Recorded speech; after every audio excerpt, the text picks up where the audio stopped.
So you want to cut your expenses. By the end of this video, you'll have 9 things that we cut from our budget and we don't even miss. Reducing our expenses was the single most important thing we did in order to quit our jobs and travel the world. So the first and biggest thing we cut from our budget was our housing expense. We bought a house in Bakersfield, California and rented all of our other rooms out and ended up paying for our mortgage. So what this would look like is either buying a house and renting out the other rooms, looking for other creative ways to reduce your housing expenses by moving into like a shared room in a house. If you're not ready to buy a house, a lot of people would buy a multifamily property, like a duplex, triplex, or quadplex, if you need more privacy and space for your family. That way you can live in one unit and rent out the other units. But this was really critical for us to really reducing our expenses, because we went from spending about $2,000 a month on rent to spending almost $0 a month on rent. This is $24,000 a year swing by using this strategy. Number 2, buying new cars. So we both had really cheap, crappy cars. I mean, they weren't crappy. They were great cars. They were reliable. But to the outside world, they would question like why we were driving these cars. And to us, it was just really important that they were reliable. And nowadays, you can easily find reliable cars for under $5,000 that can get you from point A to point B. They might not be the most stylish car, they might not be your dream car, but they do save you money every single month in your car payment and in insurance. Another thing to consider is the usability of your car and what you're using it for. So if you are driving 2 hours every day in a truck that gets really bad gas mileage, that even if it's old, even if it's under $5,000, that might not be the best economical option for you because you're spending so much more on gas. So Matt ended up buying a Prius because his commute was 2 hours every day, and that ended up saving us a lot on gas. I had a 2009 Honda Accord that had 200,000 miles on it. Let us know in the comments below what kind of car you drive. Number 3 was restaurants and eating out. And when we first got together, eating out was a huge chunk of our budget. But the good thing is this one's really easy to change. Unlike cars and housing, which might take a little bit more effort, cutting eating out you can do almost immediately. So we went from eating out probably 3 to 4 times a week to eating out 2 to 3 times a month. And we found that the experience is a lot more enjoyable because it's more special when we go out now. And we really connected a lot by cooking at home. So we learned new skills, we saved a lot of money, and we spent some quality time together. Number 4 is alcohol. So when Matt and I met, we were definitely bar hoppers. And we would spend $100 every weekend at the bar. And we pretty much cut that out completely. And now just to have wine at home, we buy boxed wine, which you can see in our van tour video. And yeah, we just don't see the economical benefit or even the social benefit of going out and drinking as much anymore. We invite people over to our house to drink with us in our house, or it also just reduces our want to drink, or our need to go out and drink too, which is good for your health and good for your wallet.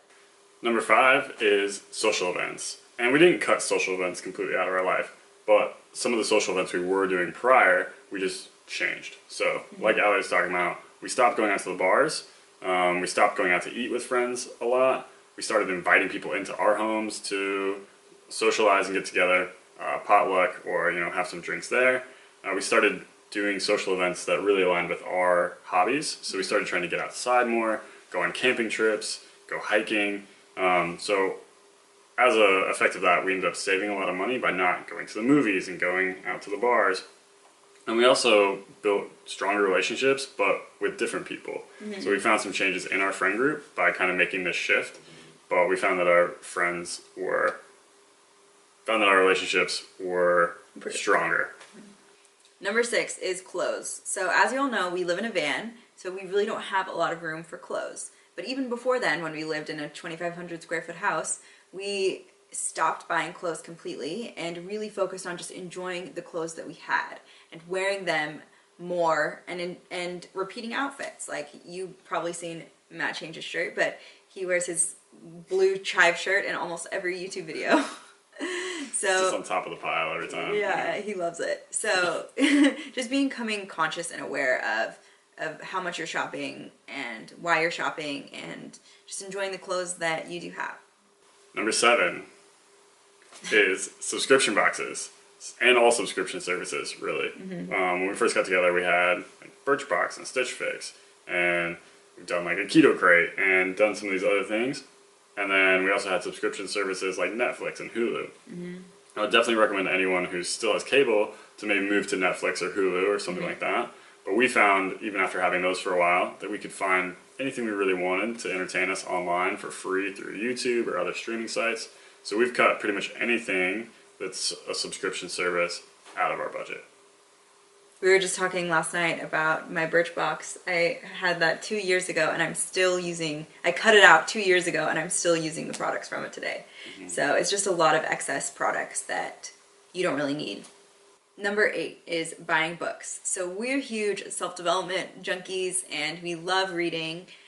So we really didn't want to cut that out, and we don't think anyone should have to. Thankfully, we live in a country that has an amazing library system, and so we've gone to the library, gotten our library cards, and now we are able to use the app Hoopla and Overdrive and just stream directly to our phones. Audiobooks, ebooks. Since we're on the road, we can't have physical books, but when we were back home in Bakersfield, we would go to the library and also have physical books.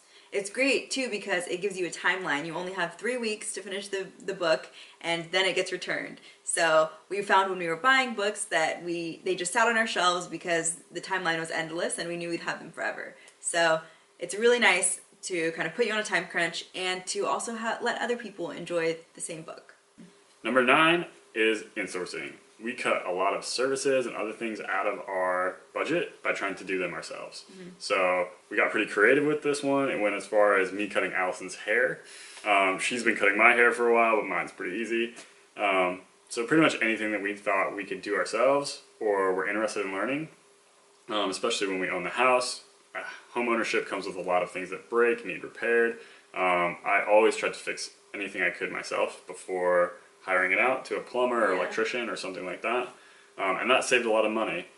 And with YouTube and resources online, it's really incredible. You can learn how to do almost anything pretty quickly. So let us know in the comments below what you cut out of your budget that you don't miss anymore. And if you like this video, make sure to hit subscribe to be notified every time that we post a new video on money, minimalism, and mindset.